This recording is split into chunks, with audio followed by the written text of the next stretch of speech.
Hello and welcome back. In this video, we're going to be discussing how having a substituent on the ring already is going to affect where another substituent ends up on that ring when we add a second one.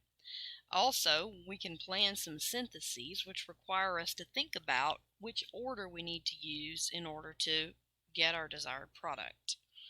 So some groups will actually activate a ring toward electrophilic aromatic substitution, and these are called activating groups. Other groups will deactivate the ring, and those are called deactivating groups. In general, activating groups, if they're already on the ring, are going to force a substituent into an ortho or para position, and generally deactivating groups are going to force that incoming substituent into a meta position. Now we're going to see that halogens are the exception to that because they are deactivators, but they're also ortho-para directors. So to get started, what is an activating group? Okay, an activating group is a group that can donate electron density into the ring. So some groups are going to donate electron density through induction, or they're going to donate electron density through resonance.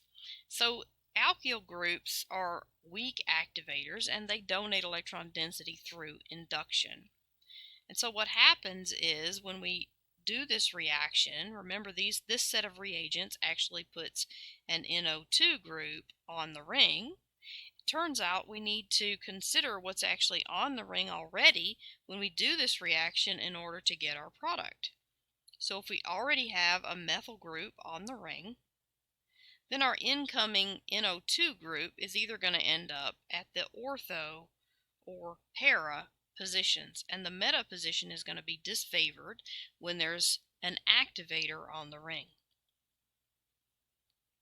So you see here that we get about 63% ortho nitrotoluene and 34% para nitrotoluene and only a trace amount of meta nitrotoluene.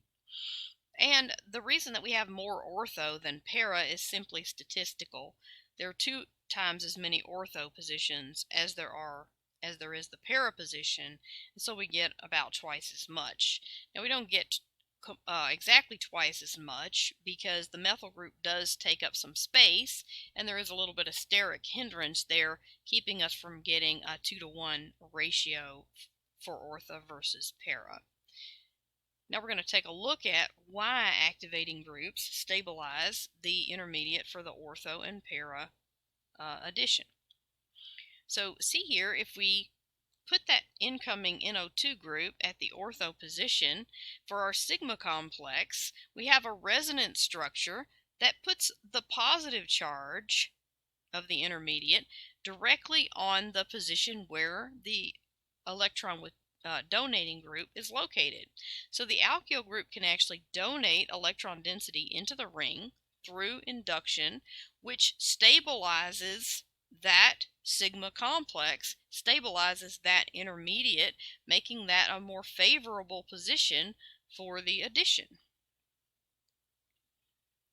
So we have the same thing that happens with with para. You can see here for the para position, we have an intermediate in the sigma complex that puts that positive charge. So we have a resonance structure for the intermediate, which is our sigma complex, that puts that positive charge directly on the carbon that's bearing the alkyl group, which stabilizes the positive charge through induction. So the para position is also favored for addition when there is an electron donating group already on the ring. Now the meta position is disfavored because it isn't stabilized by the electron donating group that's already on the ring, because there's no resonance structure in the sigma complex that can place that positive charge on the carbon bearing the electron donating group, and therefore the meta position isn't stabilized toward substitution. So that would give our meta attack by our incoming group a higher activation energy or a higher energy intermediate state relative to the ortho and the para. So the meta intermediate is higher energy and therefore less favored, and we get more ortho and para product simply due to that. Now, some groups are activating groups because they donate electron density through induction, like alkyl groups or methyl groups. We can also get groups that donate electron density through resonance, and the methoxy group is a strong activator for this reason. The methoxy group has an oxygen directly attached to the ring, and the two lone pairs on the oxygen, one of those can donate electron density into the ring through resonance. You can see here that we're putting our lone pair here at the ortho position. We have our next resonance structure puts that lone pair at the para position. The next resonance structure puts that lone pair at the other ortho position. And then we get our original structure back. So you can see that the ortho and para positions are favored for if we can put our positive charge that is created in our sigma complex, if we can put those at the ortho and para positions relative to the methoxy group that's already on the ring, that's going to greatly stabilize that intermediate that forms, allowing for the ortho and para positions to be greatly favored over the meta position for attack by an incoming electrophile. Now, it doesn't matter what that incoming electrophile is, it only matters what substituent is already on the ring to favor this addition. In fact, a methoxy group is so strongly activating that it's going to allow poly substitution of an incoming group when that substituent is actually on the ring. So you can see here that we get the tribromo substituted methoxy ring here. This anisole is the common name for this compound. And we get the tribromo substituted product because those ortho and para positions are so strongly activated toward substitution that they're going to allow poly substitution, and this is going to be our only product. So activators determine where the incoming group is going to go if they're on the ring. So when we look at the sigma complex for the nitro group adding into the ring where at the ortho position of anisole, we'll see that we have a resonance structure that puts that positive charge up on the oxygen. So in other words, the electron density that's being donated in to the ring, remember it ends up at the ortho and para positions. If we go back, we can see that. The negative charge ends up at the ortho and para positions, and that's going to stabilize our sigma complex when it forms at those positions. So that's going to favor addition of the incoming group, which is a nitro group in this case, at the ortho and para positions when we have an activator. So you can see here that we even have a resonance structure since they're donating electron density through resonance. We have resonance structures that even puts that positive charge up on the oxygen itself if the nitro group is added in at the ortho and para positions. At the meta position, we don't see that resonance structure putting that positive charge up on the oxygen.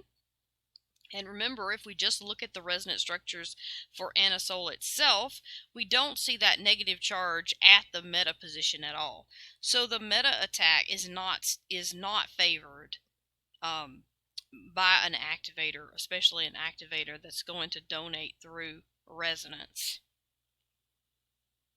So all activating groups, in fact, let's go ahead and write that down. All activators are ortho-para directors. So you can see that the meta attack is not as stable as the ortho and para attack. Those have lower activation energies because the group that was already on the ring is able to stabilize that sigma complex through resonance, and therefore those positions are going to be, the addition at those positions is going to be better stabilized. The intermediate is going to be more stable, leading to that being the more favorable product. Now in this case, the para product is going to be the major product, even though the ortho attack might be statistically more favorable, because anisole, the OCH3, the methoxy group on anisole, is larger, takes up more space, and therefore is going to block the addition at the ortho position somewhat, making the para position our major product. So all activators are ortho-para directors. And if we think about that, we haven't really done enough to do this particular problem. But let's think about the way in which we would do that. If I told you that deactivators are meta-directors and nitro groups are deactivators. So we're going to get back to this at the end of the chapter. It's okay if you don't understand all that right now, but let's just think about how we would have to do this. So first of all, we're adding this group here, this isobutyl group, and if we formed a carbocation from that right here, so if we used an alkyl halide plus iron trichloride, then we would definitely get this carbocation, which is primary and subject to rearrangement. So we could get a hydride shift in order to form a tertiary carbocation. This would not be our major product. Okay, so if we did this reaction here, I'll go ahead and write it down and then I'll just erase it. If we did this reaction and we used this product here, our major product would actually be the T-butyl group, because this is going to, when we form this carbocation, it's going to rearrange through a hydride shift, giving us the T-butyl cation. Okay, that's going to be what's adding to the benzene ring, and this is going to be our major product. That's not what we want. We want to add this isobutyl group without rearrangements, and therefore we're going to need to use, instead of an alkylation, we're going to need to use an acylation. So I wanted to go ahead and erase this real quick. I won't erase all of it just for time's sake. So how are we going to do this? We're going to have to add, we want to add the same group there, but instead we're going to use an acyl chloride instead of an alkyl chloride. And there again we have the same catalyst, iron trichloride, okay, and that's going to give us this product. Sorry. Okay, and then if we wanted to go from here to here, what do we use? We use nitric acid and sulfuric acid. That's going to be perfect because this isobutyl group is very sterically hindered, and so the para position then is going to be our major product. So at the end of the chapter, we're going to consider what would happen if we had the nitro group on the ring first, and then we try to add something else onto the ring. That's going to give us a different result. So the nitro group is electron withdrawing through both resonance and induction. If we consider what happens here, it can withdraw electron density from the ring through induction, and you can see that in the resonance structure here. It can also withdraw electron density through resonance. So a nitro group is extremely electron withdrawing, and therefore it is actually strongly deactivating. So we have some things called deactivators if certain groups are on the ring. They can be moderate deactivators or strong deactivators. Okay, and we're going to look at what those are in just a little bit. But one of those is going to be the nitro group. So it can deactivate a ring through induction and also through resonance. And we can see that if we put a positive charge in these resonance structures at the ortho-para position, then the nitro group is going to be withdrawing electron density at that position. And if we're adding at the ortho position, okay, and at the para position, then the nitro group that is ortho and para to that incoming group is going to be withdrawing electron density in the sigma complex from the addition at those positions. But the meta position doesn't put that positive charge directly on the nitro group that was already on the ring. And therefore, this position is not destabilized by having that group already on the ring. And therefore, the meta position is favored when you have a deactivating group that is a meta director on the ring. So deactivators in general are all meta directors except for the halogens. So we see here that ortho and para attacks are higher energy because they're destabilized by that electron withdrawing group that's on the ring, but the meta attack is not destabilized, and therefore it's more favored when you have a deactivating group on the ring. And that is true except for the halogens. The halogens actually withdraw electron density through induction, but they can donate electron density through resonance because halogens have all of these lone pairs around them, and we can draw resonance structures where we move those lone pairs around the ring.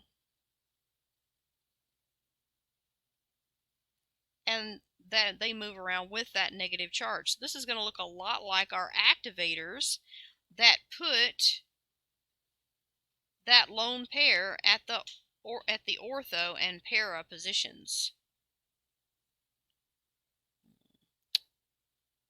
Did not draw my resonance structure correctly there.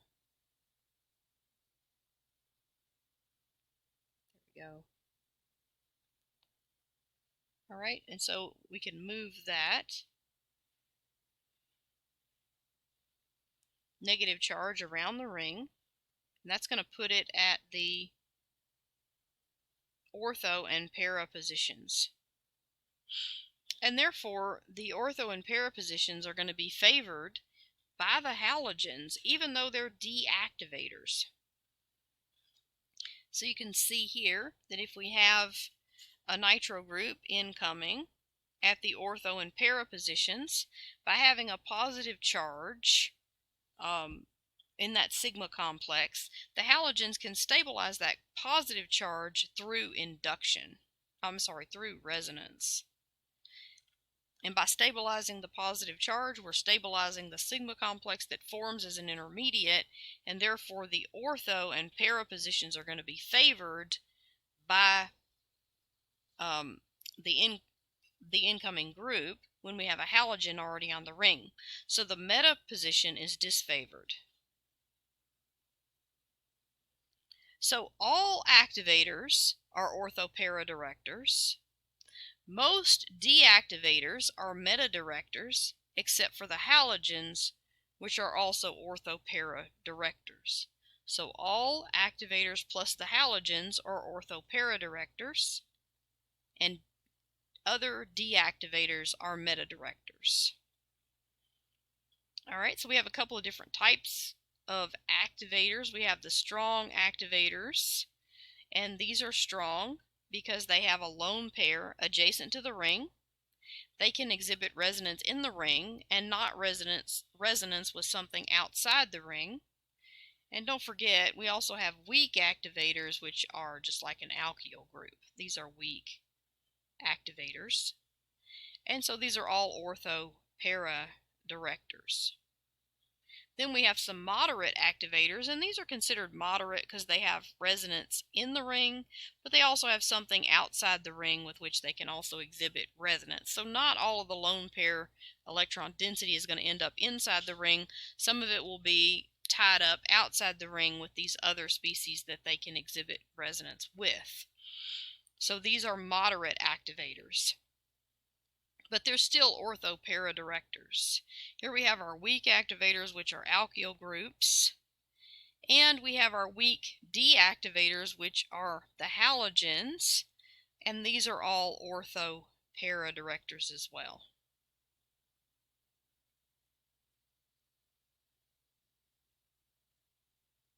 Okay.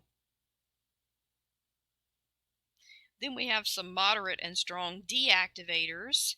Notice these species have resonance that can withdraw electron density from the ring being directly attached to the ring, as opposed to something like this that has a lone pair adjacent to the ring. Okay, so these with the acyl group, okay, the amide group, and so forth, this ether here, these have lone pairs that are directly adjacent to the ring. We can draw resonance structures for them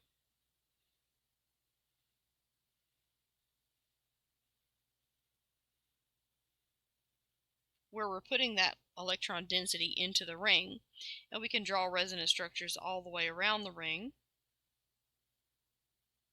okay, where we're moving that electron density around the ring. In fact, the electron density ends up at the ortho and para positions for these activators. These deactivators don't have that lone pair that's adjacent to the ring, so there's no lone pair on these that's directly attached to the atom on the ring, and therefore these also withdraw electron density, and that makes them deactivators. Now these stronger deactivators, for example, this is a nitrogen with a positive charge on it, so a positive charge is going to be a very strong deactivator. This nitro group deactivates through resonance and also through induction, making it a strong deactivator. And here we have 3 halogens on a methyl group here, and that's also a strong deactivator, strongly deactivates through induction. So in general, though, activators trump deactivators, and so if there's an activator and a deactivator on the ring, the activator wins. It's going to be an ortho-para director. Deactivators are meta-directors, except all of them are, except for the halogens. The halogens are ortho-para directors. So you really just have to consider moderate and strong deactivators if those are like the only thing you have on the ring, and then the stronger one will trump the weaker one.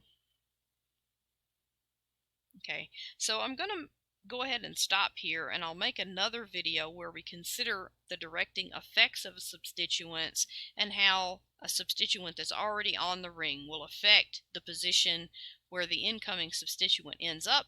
We'll work some synthesis problems with that and do more examples. So